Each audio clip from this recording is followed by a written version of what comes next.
అందరికీ నమస్కారం. Welcome to my channel. ఈ వీడియోలో తిరుపతి మున్సిపల్ ఎన్నికల్లో తెలుగుదేశం పార్టీ భారీ ఓటమి. ఆ వివరాలేంటో ఈ వీడియోలో తెలుసుకుందాం. వీడియోని ఎక్కడే కానీ స్కిప్ చేయకుండా ఎండ్ వరకు చూడండి. అప్పుడే ఇన్ఫర్మేషన్ పూర్తిగా అర్థమవుతుంది. వీడియో చూస్తున్న ప్రతి ఒక్కరు వీడియోకి లైక్ చేయండి. ఈ వీడియోని తోటి మిత్రులతో అయితే షేర్ చేయండి. కొత్తగా మన ఛానల్ చూస్తున్నవారు సబ్స్క్రైబ్ చేసుకున్నట్లయితే దయచేసి మన ఛానల్ని సబ్స్క్రైబ్ చేసుకోండి. దీని ద్వారా నేను చేసే లేటెస్ట్ వీడియోస్ అన్నీ మీ వరకు రీచ్ అవుతాయి. ఇక ఆలస్యం చేయకుండా వీడియోలోకి అయితే వెళ్ళిపోదాము.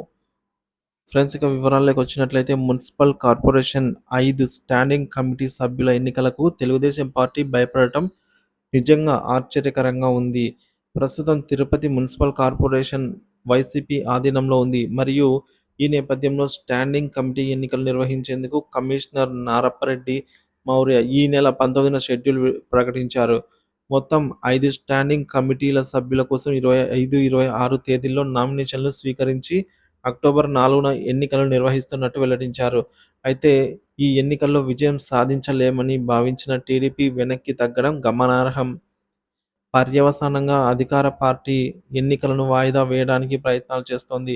ఇందులో భాగంగా టీడీపీ అనుకూల కార్పొరేటర్లు విచిత్రమైన కారణాలతో కమిషనర్‌కు లేఖలు రాశారు.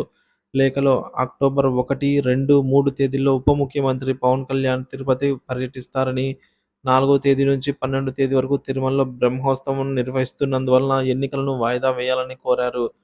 కార్పొరేటర్లలో కొందరు పవన్ కళ్యాణ్‌తో మాట్లాడాలని, బ్రహ్మోత్సవాలకు వచ్చే సీఎం చంద్రబాబుతో సమావేశం కావాలంటూ లేఖ రాశారు.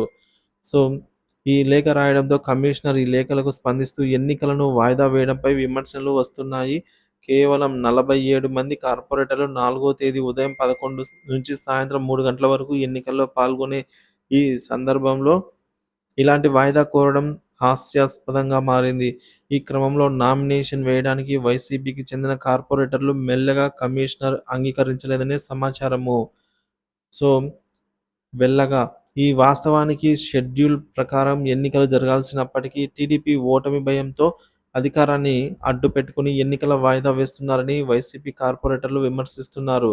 కమిషనర్ తీరుపై అన్ని వైపుల నుంచి విమర్శలు వస్తున్నాయి. అయితే వైసీపీ కార్పొరేటర్లు కూడా ఈ విషయంపై కమిషనర్‌కు లేఖలు రాయటం అనేది ఆసక్తికర చర్చకైతే దారి తీసిందని చెప్తున్నారు.